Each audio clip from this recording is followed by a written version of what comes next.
Bom dia, boa tarde, boa noite. Você que está acompanhando mais um episódio do Futebol Podcast. Meu nome é Gabriel Franco e estou trajado aqui para esse programa com uma camisa retrô do Brasil, da Copa de 70, na época que ainda era CBD, não CBF. Aqui, bela camisa de lembrar de tempos áureos, né? Tempos em que a nossa seleção levava o tricampeonato para casa. E vamos falar muito de seleção brasileira, vamos dar toda uma volta, uma análise em todo esse ciclo para a Copa de 2026. Mas antes, deixa seu like, acompanha aí com a gente, deixa seu comentário, espalha para todo mundo aí o que você quer ver, porque dessa vez é um Futebol Podcast diferente, já que estamos em data FIFA e os campeonatos das maiores ligas do mundo se encontram paralisados para a gente apreciar o grande futebol de seleções. Por falar nisso, essa questão do calendário tem que ser revista, já tem muito jogador, principalmente europeu, que reclama da carga muscular, que não tem tempo para pausa. Inclusive, a gente vê vários jogadores se lesionando. O Gavi se lesionou, ficou um ano parado por causa de uma data FIFA. O Rodri se lesionou também por excesso de jogo. E é por isso que, em meio a esse tanto de jogos, vamos falar agora de seleção. Começando por quem, diretor? Qual que é a nossa seleção? Brasil. Sim, seleção brasileira. Vamos analisar toda essa situação. Para começar, vamos ter que voltar lá atrás, época de Tite na seleção. Desculpa, seleção fraca, tá? Difícil de assistir. O futebol tá ruim mesmo. Difícil de assistir, viu? Esse último jogo aí, olha, enfim. O futebol tá ruim e é algo que a gente sente saudade do Tite. Sente saudade? Não sei se sente saudade, mas pelo menos o ciclo era bem feito. A gente teve 2 trabalhos, o da Copa de 2018, que ele pegou o ciclo final para a Copa de 18, e o da Copa de 22, que foram ciclos muito bem feitos, muito bem estruturados. A gente passava o carro por cima da América do Sul. Mas na hora do vamos ver, a hora da Copa do Mundo, pelo detalhe, a gente ficou fora. E talvez essa seja a chave do Brasil em Copas. Porque por mais que a gente passe aqui muito tempo refletindo sobre o ciclo e convocação, e 3 anos, 4 anos para a próxima Copa do Mundo, só que chega no momento, são 7 jogos e tem que ajustar para 7 jogos. O Brasil em 2018... Diga, diretor. No Tite foram 2 Copas. Foram. A última ficou nas quartas. As 2 ficou nas quartas de final. Foi. É uma campanha razoável, né? Uma campanha razoável. Não é vexame, não é nada. Só que quando você olha, dava pra passar? Sempre tem aquele gostinho de dava pra passar. Em 2018, chegou mais embalado, praticava aquele futebol, meteu um 3-0 pra cima do Uruguai com o hat-trick ali do Paulinho. Teve a vitória pra cima da Argentina também. Era um Brasil que com Coutinho, o Neymar, dava aquele sinal de encantamento. O Douglas Costa entrou bem, mas se machucou durante a Copa. E ali a chave é fechar esses 7 jogos e evitar cair para o detalhe. Esse detalhe nunca vem caindo para a seleção brasileira. Por exemplo, contra a Bélgica, foi aquele 2-1, primeiro tempo a gente foi engolido. No segundo, jogamos para empatar, Renato Augusto entrou, fez o gol. Tivemos a chance naquele mano a mano do Renato Augusto com o Courtois, que ele tirou demais e foi para fora. Teve a bola do Gabriel Jesus, que teve um pênalti em cima dele. Até hoje eu não consigo entender o porquê da não marcação do pênalti e não foi. Então, tá vendo? Sempre a gente fica nesse detalhe. Na Copa de 2010, a gente era bem favorito até pra chegar forte pra uma final. Só que o Felipe Melo fez o que fez, né? O gol contra e a expulsão. Aí em 14 foram 7 detalhes. Esse aí realmente não foi tão detalhe assim. Em 2018 é essa, em 2022 os 4 minutos. E aí quando a gente para pra pensar, a gente chama a seleção brasileira de fracassada, ela realmente, a gente tá passando pelo nosso maior momento aí de jejum de Copa do Mundo. Foi a mesma distância de 70 para 94. A gente está vivendo agora, vai viver de 2002 para 2026. Só que é organizar para os 7 jogos. E é uma coisa que o Brasil não está fazendo. A seleção hoje é muito aquém, muito abaixo. E isso quer dizer que vai ser eliminado na primeira fase da Copa? Não quer dizer. É bem verdade, né, diretor, que o Dorival nos prometeu estar na final da Copa do Mundo. Ele prometeu isso aí. Mas com o futebol que tá jogando, não parece ser isso que vem acontecendo, não. Vamos voltando. 2022, eliminado os 4 minutos, ok. Se passasse, até a gente ia pegar uma Argentina na semi, aí só Deus sabe o que poderia acontecer. Poderíamos sim ter saído com o título. Mas enfim, eliminado, Tite saiu, bom trabalho de ciclo, mau trabalho ali durante a Copa, trocou. E aí começa a loucura da CBF. A CBF, pra apostar em seu primeiro treinador, ela queria esperar, ver propostas e tal, e colocou um interino pra treinar a seleção brasileira. E quem era o primeiro? Ramon Menezes, o Ramonismo. Ele fez tudo isso pra quem? Quem? Tudo isso é esperando a Ancelotti. Real Madrid. Calma lá. Real Madrid pode esperar. Real Madrid, campeão da última Champions, sim. Das últimas 3 ganhou 2. Ramon Menezes foi o primeiro técnico escolhido como interino para comandar a seleção brasileira. Só que quando você pensa assim, de tanto esperar, a gente gastou, foram 139 dias de Ramon Menezes. E por mais que fosse um interino, o que o Ramon tinha apresentado de futebol, como técnico, para assumir uma seleção brasileira? Talvez o melhor trabalho dele tenha sido no Vasco, aquele começo de Brasileirão, que o Vasco acaba sendo rebaixado, inclusive.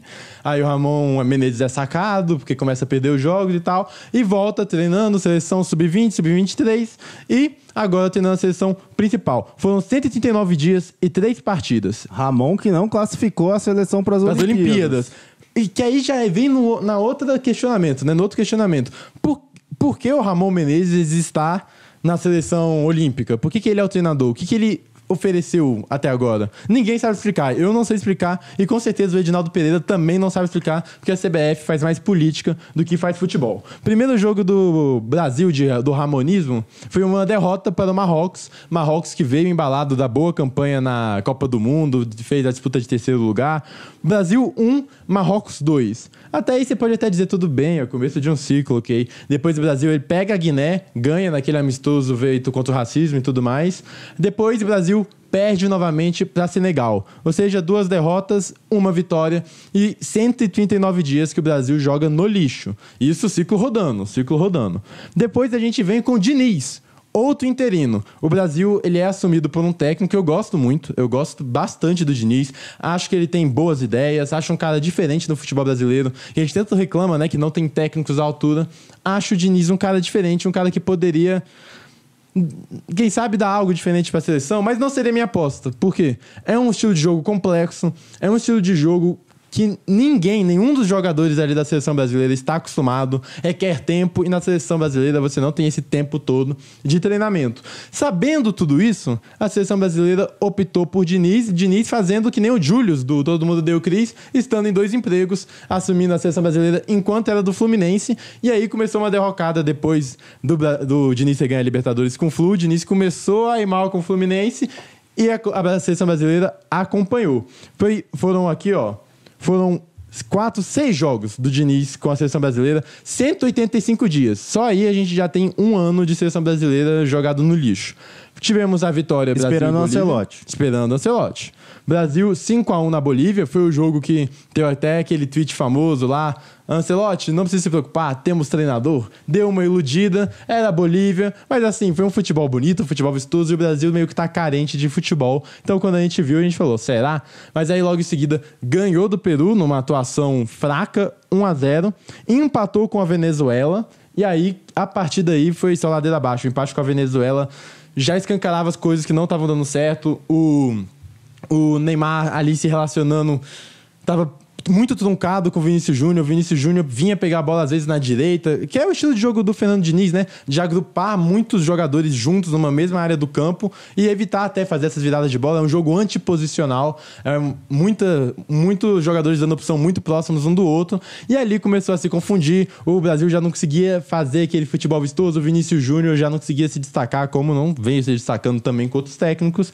E aí o Brasil sofre um empate com a Venezuela, depois perde para o Uruguai lá no Uruguai, depois perde para a Colômbia e perde para a Argentina. 3 derrotas seguidas. É claro que são 3 boas seleções, não à toa foram seleções que chegaram longe na Copa América, mas mesmo assim é o Brasil, não pode ter essa campanha. E aí o Fernando Diniz foi sacado. Nisso a gente já estava há 1 ano praticamente esperando o Ancelotti e sem treinador, e com todas as informações que o Ancelotti já tinha um pré-contrato assinado e que estava tudo certo, e o Edinaldo confiante, só que aí chegou e renovação do Ancelotti com o Real Madrid.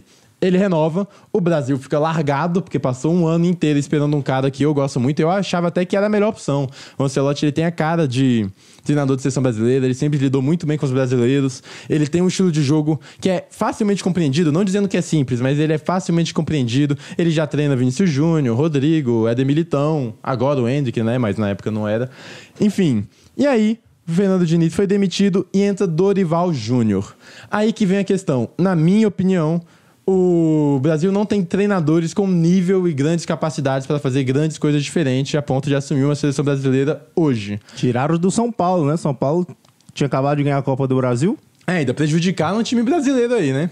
O Dorival Júnior, eu acho um bom técnico, sim, principalmente a níveis brasileiros, acho um bom técnico. Fez aquela grande equipe do Santos, campeã de tudo lá. Fez a equipe do Flamengo, campeão de Libertadores. Depois pegou o São Paulo, campeão de Copa do Brasil, 2 vezes, né? Com o São Paulo e com o Flamengo. Mas não acho que é um subiu cara... Subiu com o Vasco. Subiu com o Vasco, é verdade. Mas eu não acho que é um cara diferente, assim, que, sabe, eu acho o limite, o teto do Dorival Júnior ainda baixo quando se compara a parâmetros mundiais. Ah, claro que a nível brasileiro não. Só que aí vem na questão que hoje, eu acho que não tem nenhum técnico brasileiro gigante que possa fazer esse grande trabalho. Principalmente porque agora estamos começando com uma nova safra de treinadores aí, com o Rogério Ceni, agora o Felipe Luiz, o próprio Fernando Diniz é um treinador novo. Agora que o Brasil está começando a pensar futebol, e aí que a gente vai chegar no grande problema do Dorival Júnior e da CBF. Com o Dorival Júnior, foram 11 jogos, 11 partidas. Estreia com uma vitória para cima da Inglaterra, que o Brasil jogou bem. Assim, não foi uma grande atuação, mas jogou legal. Foi a estreia do Endrick com o gol, inclusive. Ele estreia com gol. Vamos falar mais de Endrick daqui a pouco. E o Brasil ganha da Inglaterra. Depois pega a Espanha, ou seja, o Brasil pega as 2 finalistas aí de Eurocopa, pega a Espanha, empata por um 3-3, e aí que a questão que é um placar mentirosíssimo, o Brasil foi dominado esse jogo, foi muito pior que a Espanha, muito pior, mas o futebol é o que é. Conseguiu, numa falha do goleiro, fazer um gol com o Rodrigo, se eu não me engano. Depois chegou o Endrick, de novo tendo a estrela dele fazendo seu gol. O Brasil consegue o empate. Teve a questão que foi um jogo sem VAR, o que não pode acontecer, uma loucura um jogo sem VAR. O pênalti a favor da Espanha não foi pênalti, mas enfim, empate com a Espanha jogando um futebol abaixo. Mas ok, empate, a gente vem, vamos ver. Começa a preparação para a Copa América com 2 amistosos, México e Estados Unidos. O Brasil vai com o time todo misto para enfrentar o México, vai com um time bem reservão mesmo, e aí eu já começo a crítica que o Endrick, nenhum desses 2 amistosos para preparar para a Copa América, foi escalado de titular, não teve muitos minutos. O Brasil ganha do México de 3-2 numa atuação que, se você considerar que é o time B da seleção brasileira, foi ok, foi uma boa atuação. Depois empata com o time principal, com os Estados Unidos, num jogo muito abaixo de novo, 1-1 com os Estados Unidos, e é com esses 4 jogos que o Dorival Júnior vai para a Copa América. Durante a Copa América, ele tem aproximadamente 40 dias aí para treinar a seleção, e 40 dias com uma seleção, é assim, é muito tempo de treinamento, muito tempo, porque os jogadores costumam se reunir para a data FIFA, fazer uns 3 treininhos ali e já botar para jogo. Agora foram 40 dias, em 40 dias dá para treinar muita coisa, dá para colocar muita coisa, e o Brasil não teve nada na Copa América. Nem criou uma base, dava para criar uma base, uma estrutura. O Brasil não teve nada, foi uma Copa América horrorosa da seleção brasileira, que começa com o empate da Costa Rica, e aí, a partir desse jogo, a gente começa a ver mais especificamente todos os problemas da seleção brasileira. Foi um empate que o Vinícius Júnior fica isolado no canto esquerdo, só que não isolado da marcação, isolado do time. Quando ele recebe, ele tem lá 3 marcadores, tem 2 marcadores, depois mais um na sobra. Então, por mais que o Vinícius Júnior consiga uma grande jogada individual, ele não consegue ser objetivo, não consegue render em gols, porque por mais que ele drible 1, drible 2, tem ali um terceiro na sobra. Então, se colocar a culpa do Vinícius Júnior como falta de interesse, ou então ele não joga pela seleção porque não funciona, não é, porque o Brasil não tem um esquema para auxiliá-lo, e aí a gente começou a ver esses problemas. Uma seleção brasileira totalmente dependente do caráter individual, da magia ali, de uma jogada espetacular do Rafinha, de uma jogada espetacular do Vinícius Júnior, do Rodrigo, para tentar sair contra a Costa Rica. Amargou o empate 0-0, um jogo muito abaixo. Depois pega um Paraguai fragilizado e aí faz o que tem que fazer, ganha de 4-1, inclusive Vinícius Júnior fez gol e assistência nesse jogo, vitória do Brasil que tinha que acontecer. E aí, para encerrar a fase de grupos, um dos jogos que mais me revoltou como torcedor da seleção brasileira, que foi um empate com a Colômbia, Brasil e Colômbia 1-1. Por que esse jogo me revolta? Porque o Brasil precisava, era obrigatório ganhar para assumir a primeira colocação do grupo e pegar uma chave mais fácil na Copa América. E em nenhum momento o Brasil teve esse senso de urgência. Parece que o Dorival estava acomodado ali, não sei se não queria perder a invencibilidade, se achou que estava de bom tamanho empate, que conseguiria passar do Uruguai mesmo passando em segundo do grupo. O Brasil abdicou de jogar e foi totalmente engolido pela Colômbia. Engolido por uma Colômbia que tem jogadores, por exemplo, o meio-campo da Colômbia era formado por jogadores que atuam no futebol brasileiro. Era Arias, o Richard Rios e o Ramos Rodrigues. É verdade, o Ramos Rodrigues estava no São Paulo, inclusive o melhor jogador da Copa América aí.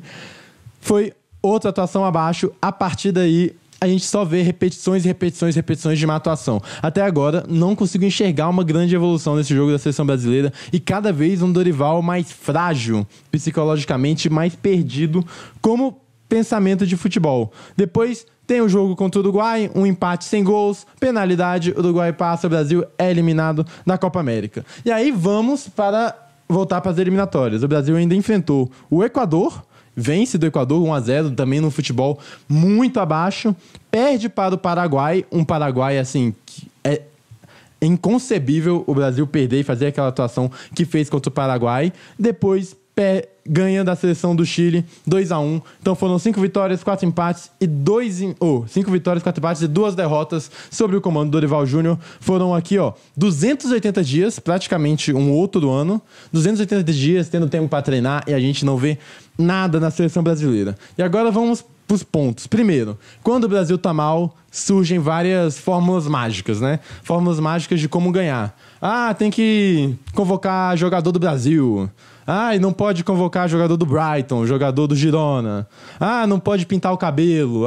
Não pode fazer dancinha. São fórmulas mágicas, mas nada disso resolve o problema da seleção brasileira, que é um problema ideológico. É um problema de fazer uma pergunta. Como o Brasil quer jogar?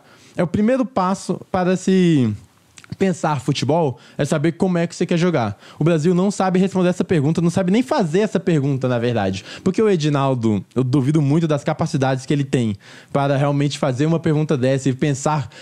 Alguém aqui tem alguma dúvida que o Edinaldo chegou assim? Ou você acha que o Edinaldo ele tem completa certeza de como o Brasil quer jogar e convocou o Dorival Júnior por esse motivo? Não é, tanto é que a gente tem Ramon Menezes, Fernando Diniz e Dorival, 3 técnicos que pensam futebol de maneira totalmente diferente, principalmente o Diniz e o Dorival, e aí a gente vê como é a situação que tá. O Brasil não sabe como jogar.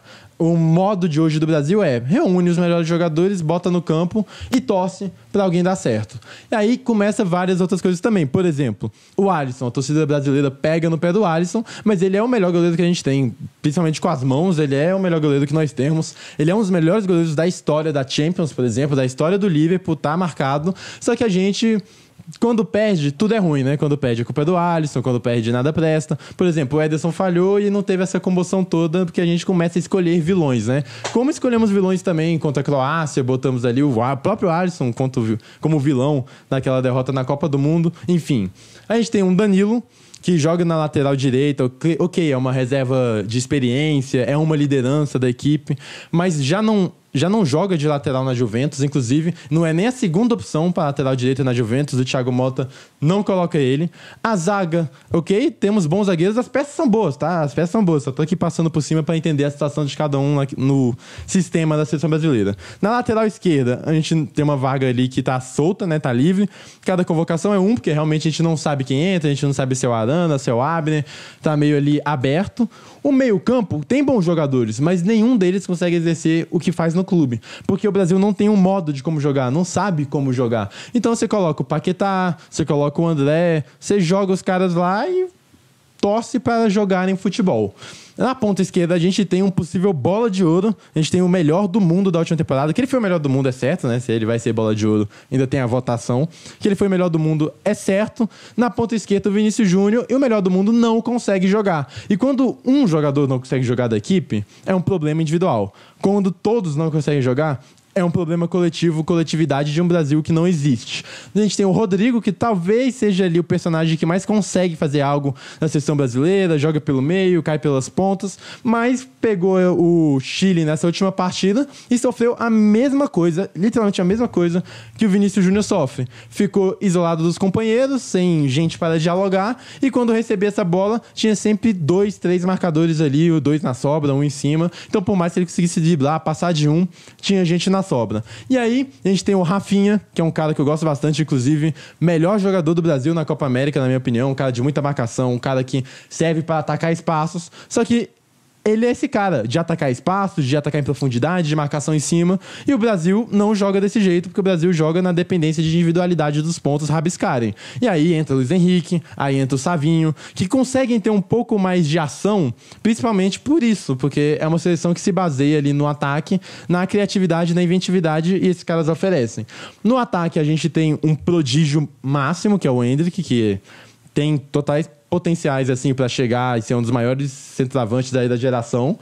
A gente tem o Igor Jesus, que foi testado, fez o gol bem, e o Pedro, que acabou se lesionando. A geração do Brasil, ela não é ruim. É uma boa geração do Brasil. Quando você pega esses jogadores, todos eles estão no maior nível europeu. E por isso que eu não entendo quando alguém começa a falar que... Por exemplo, o Dorival Júnior falou que a reconstrução do Brasil viria a partir de mais convocação de jogadores que jogam no Brasil. Não sou contra convocar quem joga no Brasil, não. Mas, assim, o nível europeu é maior.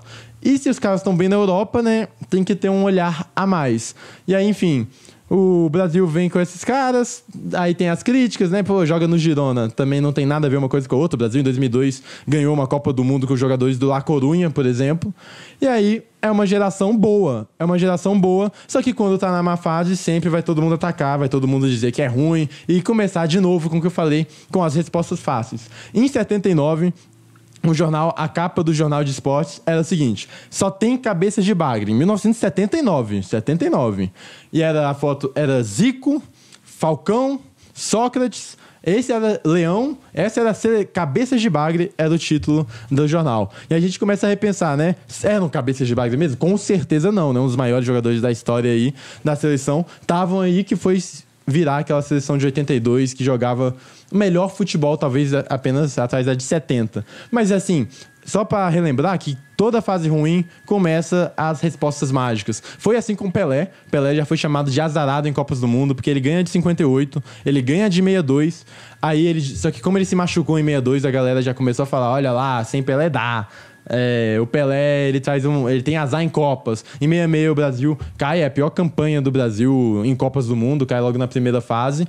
E aí quando ele vai pra 70, o Pelé não era velho, não tinha 32, não tinha nem 32 anos, 33. E tinha, né, comoção nacional que o Pelé era azarado em Copas, que o Pelé tava velho. E isso aí foi perpassando por todas as gerações. Já falamos de Pelé, já falamos da seleção de 82. E em próprio 2002, inclusive, na preparação, nos jogos da eliminatórias, antes da Copa do Mundo de 2002, tem uma faixa que tá escrito... somente empresários conseguem explicar a convocação de Ronaldo Fenômeno para a Copa do Mundo. Ou seja, sempre tem essas respostas fáceis, mas a resposta difícil, que é pensar futebol... Ninguém pensa e a verdade é essa. Agora vamos voltar para... E como a gente resolve esse problema?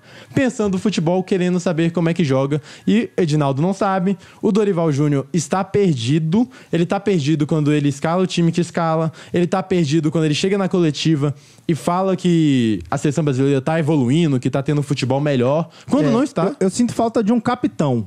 Também, a gente... Um capitão. O Danilo é o capitão, né? Mas sabe, igual o Dunga... Talvez falte. E faltou durante um bom tempo. Tanto é que o Neymar... Um xerifão ali. O Neymar nunca teve um capitão, assim, até porque ele foi meio isolado da própria geração dele. Vamos falar daqui a pouco de Neymar também. Estamos passando aqui por todos os problemas da seleção brasileira. Voltando. Dorival perdido. É um Dorival que não pegou legal a imagem dele coçando a cabeça lá, Brasil e Uruguai, nas penalidades. O time tava na rodinha, né, pra decidir quem vai bater, quem não vai e tal. E o Dorival Júnior tava fora da roda, tentou falar alguma coisa e não conseguiu, ficou coçando a cabeça. Não pegou legal. Eu suspeito, assim, eu tenho minhas dúvidas de o quanto aquela seleção olha pro Dorival como um líder, como os jogadores olham pro Dorival como líder e acreditam nesse projeto. E aí a gente tem um time perdido. É um time perdido que não sabe como seguir, por onde seguir. E tem que mudar isso. E na minha visão, o jeito de mudar é pensando no futebol. É o Edinaldo. O Edinaldo ser o cara que decide sobre o futebol brasileiro já diz muita coisa, né? Mas buscando um treinador, eu acho que não tem como fugir de um treinador estrangeiro. Tem que largar essas amarras, esses preconceitos que a gente tem. O quê? O Brasil tem 5 Copas? Tem 5 Copas só com treinadores brasileiros? Tem. Mas os tempos são outros. A gente tem que analisar o que está acontecendo de momento. E aí, a gente vai para os jogadores. Muitos jogadores realmente estão abaixo. Todos, na verdade, todos. Não tem nenhum jogador que jogue melhor na seleção do que joga no clube. Eles estão abaixo. Só que a gente não pode se dar ao luxo de dizer coisas que, por exemplo, o Vinícius Júnior tem que pegar um banco. Pegar um banco até o quê? Mas o Vinícius Júnior não deve ser convocado. O Vinícius Júnior não joga nada pela seleção. O cara tem 23, 24 anos, é bola de ouro. E a gente tá querendo abandonar o cara na primeira, segunda, terceira, quarta, quinta atuação dele. O Vinícius Júnior é diferente. Ele é melhor do mundo. A gente não pode abandonar um cara desse. Tem que insistir.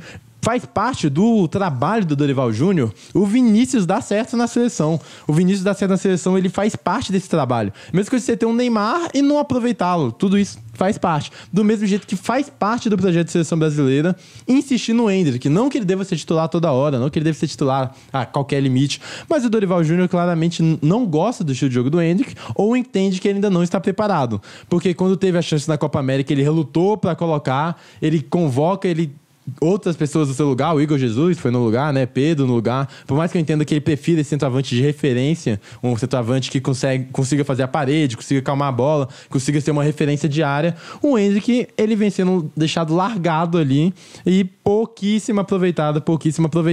E quando fala de reformulação, ok, o Dorival fala, né? Temos que ter paciência porque é um novo ciclo, estamos reformulando. Mas quando você reformula, é pensando em atingir algo. O Brasil hoje não pensa em atingir nada, pensa no máximo em ganhar o próximo jogo, porque senão vai ficar complicado. Então esse é o cenário da nossa seleção brasileira, difícil, mas como eu disse, num ciclo, você tem um ciclo inteiro de trabalho, quanto melhor esse ciclo, maior a chance de você jogar bem em 7 jogos e ser campeão. Mas uma coisa não leva a outra. O ciclo para a Copa de 2002 foi o pior da história e o Brasil se sagrou campeão. O ciclo para a Copa de 70 foi maravilhoso e o Brasil caiu campeão. Não tem fórmula mágica, não tem um segredo, não tem ali o diferente. Mas quanto mais certo, mais direito você faz as coisas, maior a chance de você, né, ser bem sucedido e conseguir ser campeão. Agora o Brasil vai encarar o Peru aí pelas eliminatórias, jogo em Brasília, vamos ver se o repórter Gabriel vai estar presente para fazer uma análise, e tem que ganhar e tem que jogar bem, mas no limite, no tempo que a gente está, no estágio que a gente está,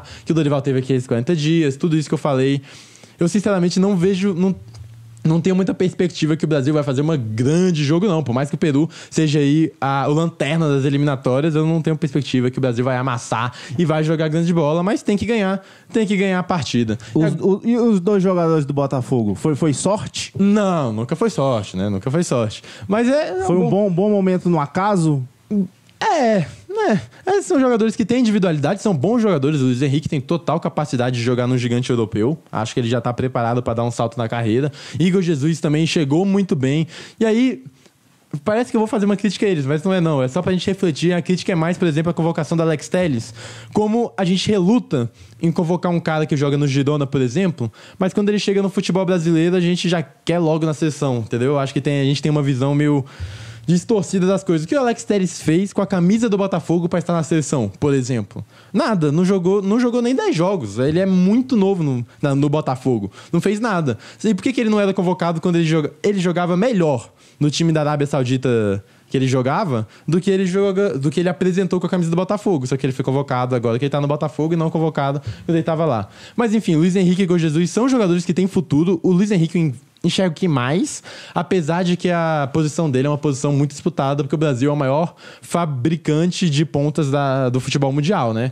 Ponta na seleção brasileira é algo que não falta, não falta ponta brasileiro. Luiz Henrique vai disputar por uma vaga que já tem Savinho, tem Rafinha, tem Rodrigo e tem até o Martinelli, que se você forçar ainda pode cair para a direita, mas enfim... Tem um lastro aí, e o Igor Jesus, que na minha opinião não vai ser o 9 da Copa, claro, tem muito a evoluir, também é muito novo, mas eu ainda boto muito fé na evolução do Endrick, e eu vejo o Pedro como mais jogador. É claro que a gente tem que ver como é que o Pedro vai voltar da grande lesão que ele teve, vai voltar só ano que vem. E o Wanderson? Bom lateral, acho que vale a aposta.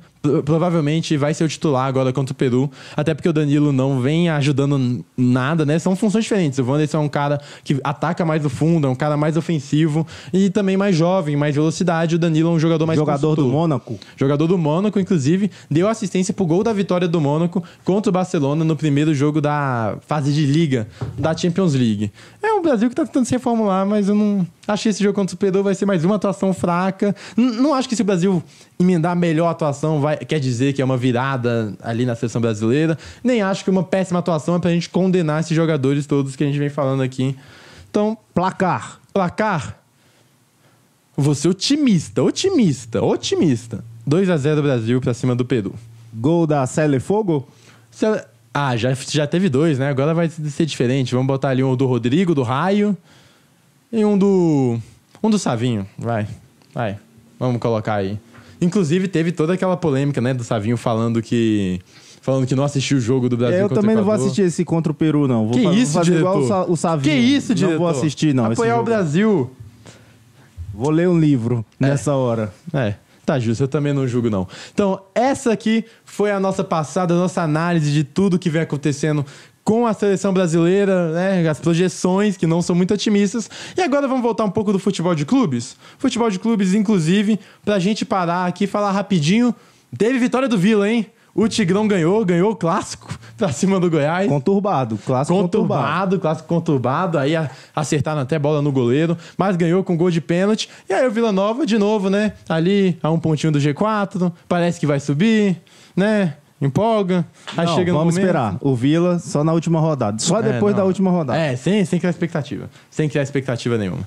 E tivemos aí Santos, né? Parece que Santos e Novo Horizontino vão realmente subir de divisão. E o Carille, muito criticado ainda assim. Tivemos gol do Miguelito. Sabe quem é Miguelito, diretor? Não. Jogador boliviano da base do Santos, que vem jogando muito pela Bolívia. Vem pedindo passagem lá no Santos. Mas aparentemente o Carille não tá muito confiante nele. Deixa no banco. Inclusive o Juliano até soltou uma asas meio forte. Falou que o Miguelito não treina bem, por isso que não tá conseguindo jogar. Mas a torcida tá criticando bastante. Talvez seja um cara que possa dar um caráter mais ofensivo e mais Santos pra essa equipe de Carille, que é tudo menos Santos. Agora que a gente deu uma passadinha na Série B, né? Já que não temos aí os jogos por causa da data FIFA, tivemos Série B.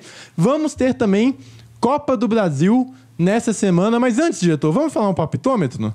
Palpitômetro da Copa do Brasil? Não, do Brasileirão. Vamos aqui pro palpitômetro Campeonato Brasileiro, 29ª rodada. 30ª rodada. Perfeito, que aí depois no final de semana a gente vai ter a Copa do Brasil, a gente já vai emendar tudo aqui. Palpitômetro. Rodada aí depois do dia... A partir do dia 15 do 10. Diga, diretor. São Paulo e Vasco da Gama. Empate. Fortaleza e Clube Atlético Mineiro. Vitória do Fortal. Flamengo e Fluminense. Fla-Flu. Empate. Corinthians e Clube Atlético Paranaense. Corinthians vai ganhar. Atlético Goianiense e Cuiabá. Cuiabá, Dourado. Botafogo e Criciúma. Fogão, selo é fogo, né? Cruzeiro e Bahia. Jogo difícil, hein? Bom jogo. Esse jogo vai ser legal de assistir e eu vou no Cruzeiro. É que o Rogério Ceni não ganha, né? Dos 2 times, né? Eu vou no Cruzeirão. Cabuloso. Internacional e Grêmio, clássico. E Grenal. É uma grande chance do Inter dar uma afundadinha no Grêmio, né? Colocar aquela zona de rebaixamento batendo ali. O momento das duas equipes tá propício pra isso. Então eu vou de Inter. Vou de Guri Colorado. Vitória e Red Bull Bragantino. No Barradas? No Barradão. Vitória. Do Vitória. Juventude e Palmeiras. É Palmeiras aí. Jaconi. Mas então, é Jaconi, cara, é Jaconi. Domingo, É que horas? Domingo, às 20 horas. Tá. Se fosse meio-dia, era a vitória do Juventude, eu cravava. Mas não é possível que o Juventude vai ganhar todas no Jaconi, né? Todas não é possível. Palmeiras, né? Vai estar atrás nessa luta do título aí, Palmeiras. É isso, palpitômetro da 30ª rodada. Artilheiro do campeonato, Pedro. Saudades. Vice-artilheiro, Hulk. Saudades. Pedro, que a seleção brasileira tirou do Flamengo, hein? Tem que ser dito aqui. E em terceiro lugar, né? Vegete. O Pirata, que também é o artilheiro da Copa do Brasil. Do Brasil. Que vamos falar agora. Copa do Brasil, teremos jogo aí, o jogo de volta das semifinais. Vasco e Galo, Corinthians e Flamengo. Vamos começar com Vasco e Galo. De novo, o Galo é um time que ainda não se acertou na temporada, é um time muito instável, faz boas partidas e outras ruins, mas vive um bom momento. O Davidson se acertou bastante nesse time. Davidson, inclusive, né, diretor? Vascaíno, que vi muito vascaíno pedindo o Davidson. O Vasco deveria contratar o Davidson. Vi muito vascaíno pedindo o Davidson e acho até que ele iria, quem sabe, no futuro. Não acho ele um jogador fora de série, mas ele é bem útil. E tá sendo útil pro Galo, foi útil pra passar e avançar com o Galo aí na Libertadores e também na Copa do Brasil. O jogo de ida foi um 2-1, tivemos tudo, né? Tivemos lei do ex, tivemos virada, time da virada, né? Que foi o Galo na ocasião. E vai com a vantagem, só que vai pra vantagem lá em São Januário. O Vasco, como eu venho reafirmando aqui, a maior característica desse time é ser um time resiliente, não é um encanto de futebol, apesar de que a gente tem um Coutinho recuperando, né? Coutinho que tá melhor fisicamente, parece que tá chegando lá, fez o gol no jogo da ida, já vinha de um gol contra o Flamengo também. Parece que temos um Coutinho que vai ajudar, principalmente no ano abaixo do Payet, mas é um Vasco resiliente. E na resiliência do Vasco em São Januário, acho que pode ser muito... Acho que tem grande chance de uma penalidade, hein? Grande chance de uma penalidade, mas aqui eu ainda vou de Galo, porque tem mais qualidade técnica, ali tem Hulk, tem Scarpa, tem o Deivinho, e eu acho que vai dar Galo, vai passar pra final. Galo esse que praticamente só tá nas Copas, a competição que resta, porque no Brasileirão foi muito mal, muito abaixo, vai brigar no máximo ali por uma pré-Libertadores, e nas Copas vai focar tudo, por isso eu acredito que o Galo vai chegar numa final de Copa do Brasil. Então vamos fazer aqui um combinado. Diga. Se o Galo ganhar, o próximo episódio com a camisa do Galo. Tá. E se o Vasco ganhar, tá próximo bom. Episódio com a camisa do Cruz Maltino. Perfeito, diretor. Essas apostas geralmente não dão bem pro meu lado, né? Trato feito. Mas nessa aí eu tô isentão, então vamos ver aí o que vai dar. Galo e Vasco, grande confronto. Acho que o Galo vai chegar à final, mas vai ser difícil. Não acho que vai ser um jogo fácil, não. Vai ser definido até o último minuto. Do outro lado, um Corinthians e Flamengo. Em Itaquera. Caiu em Itaquera, já era? Não sei, vamos ver. É um Flamengo que melhorou bastante aí. É claro que são 2 jogos, né? Sem o Tite no comando. Temos o Felipe Luiz, que começou muito bem. Já falamos no último episódio, né, dos lados positivos e negativos desse Flamengo de Felipe Luiz, mas um dos positivos é a grande capacidade de criar oportunidades de gol, de bom relacionamento com os jogadores. Como o jogo vai ser num domingo, provavelmente o Gerson vai estar nesse time titular, e ele é o melhor jogador da temporada do Flamengo, assim, por longe, por muita coisa. E é um time com mais relações, é um time que vem descansado, é um time que vem com grandes capacidades, inclusive, de fazer gol. Tem um Gabigol sedento aí, vamos ver se ele vai finalmente conseguir tirar essa zica, vamos ver se ele vai dar a volta por cima. É um Flamengo melhor do que o Flamengo do Tite, mas, de novo, só são 2 jogos. E um dos problemas desses 2 jogos, como eu já falei anteriormente, é um time que ainda sofre muitas chances claras. Do lado do Corinthians, a gente tem um time embalado pela contratação do Memphis, a gente tem um time que vem se reencontrando, joga um futebol legal, tá? Não é um futebol horrível que você fala assim, vai cair com esse futebol, não é. Só que não vem conseguindo os pontos no Campeonato Brasileiro, e estar sobrevivendo nas Copas tem seu lado bom, que é o lado da animosidade, dá um gás ali pra equipe, e tem seu lado ruim, que é o lado de tem que revezar já jogando 3 competições, né? Sul-Americana, Copa do Brasil e Brasileiro. Então o time tem que focar em alguma. E a prioridade pro Corinthians é não cair. Por mais que ele seja campeão da Copa do Brasil e da Sul-Americana, se cair, já era. Então, pra esse placar, pra esse jogo, vai dar Flamengo, diretor. Ah, que coisa, né? Que coisa. Vai dar Flamengo. Olha, Flamengo do Tite, eu tava cravando que o Corinthians ia conseguir virar em Itaquera.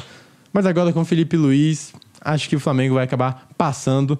E é com isso que eu começo a me despedir, não. Porque temos um quadro, é verdade. Como é que eu posso esquecer do quadro que te deixa louco? O quadro que te faz acompanhar a seleção brasileira e não tá entendendo se você tá vendo o Brasil ou você tá vendo o Novo Horizontino. Porque o Novo Horizontino tá jogando melhor que a seleção brasileira. E aí você não consegue entender por que seu time tenta, ano após ano, ganha, mas não sobe de divisão há mais de 40 anos. Você não consegue entender se é falta de vontade, se é falta de estrutura ou se é simplesmente o azar da vida. Se você tá tentando mudanças diferentes, troca a liderança da sua equipe várias vezes, troca a liderança da sua vida algumas vezes e você só perde tempo porque é isso que você é profissional. Você perde tempo porque você não entende como, nem porque você quer fazer nada. Você começa a ficar louco. Esse é o quadro Tá Maluco da Semana. E o Tá Maluco da Semana é pra quem acha que a solução da seleção brasileira é tirar um bola de ouro. Nunca vi isso. O cara acha que a solução, que o time vai melhorar se você pegar o time da seleção brasileira como tá, com bola de ouro, tem um bola de ouro, atual melhor do mundo no time, você tira ele, a seleção vai melhorar instantaneamente e assim pronto, resolveu, o Brasil vai ser campeão de tudo. Pô, não existe. Você tem que fazer o cara jogar. A solução, quando você tem um melhor do mundo na sua equipe, ele não tá rendendo, a solução não é chutar ele, é fazer o cara jogar. Então, pra quem diz que, tirou o Vinícius Júnior, agora vai melhorar, que eu ouvi muito aí contra o Chile, ou então que o Vinícius Júnior é o pior bola de ouro do mundo, que nunca teve não sei o quê. Pra quem não sabe, Vini tem números melhores, inclusive, que o Ronaldinho, quando ele foi bola de ouro lá em 2005, não tô querendo comparar, só jogando uma informação aqui. Então é isso, esse é o Tá Maluco da Semana. Tá maluco? Sabe o que é o Tá Maluco de verdade? Tá maluco é a seleção brasileira. Não tem como. 24... Diretor, eu tenho 23 anos de idade, cara. Eu nunca vi o Brasil ganhar a Copa. Bizarro. Todo mundo viu. A minha geração é a única daqui pra frente que não viu. Pelo amor de Deus, o Brasil ganha uma Copa. Mas o Dorival prometeu. Ele prometeu ou projetou? Tem que ver isso aí também, né? Tem que ver isso aí. Se ele projetou, prometeu também. E aí, como é que a gente vai fazer? O Tite tem que dar umas aulas pro Dorival Júnior de como se articular na coletiva. Então, é isso. Fico aqui com vocês. 5 estrelas no peito. Será que a gente vai ter a sexta? Tomara, vamos ver. Repórter Gabriel talvez esteja ali no Mané Garrincha pra falar mais sobre o jogo. Muito obrigado pela sua audiência. Obrigado aqui por estar com a gente para entender o grande problema que está sendo a seleção brasileira e como resolver. Mas se você não resolveu nada, pelo menos deve ver o jogo lá. E se não quiser ver o jogo, coloca no Futebol Podcast aí que a gente conta pra você como foi. Você economiza um tempo, né, diretor? Lê um livro ali, brinca com a família. Porque se for pra ficar maluco, que fique maluco, beleza, e não maluco revoltado. Então é isso, muito obrigado por tudo. Dá o like, comenta aqui o que você acha que pode melhorar na seleção brasileira, o que pode piorar, o que você acha que a gente deva falar que a gente esqueceu. É isso, tamo junto mais uma semana. Brasilzão, saudades, década de 70. Mentira, saudades não. Não, só do título. E é isso. Tchau. Eu vou ler um livro amanhã. Eu sou um otário, né? Eu vou ver o jogo. Tá certo, você tá certo. Foi bom. Tá bom. Foi grande.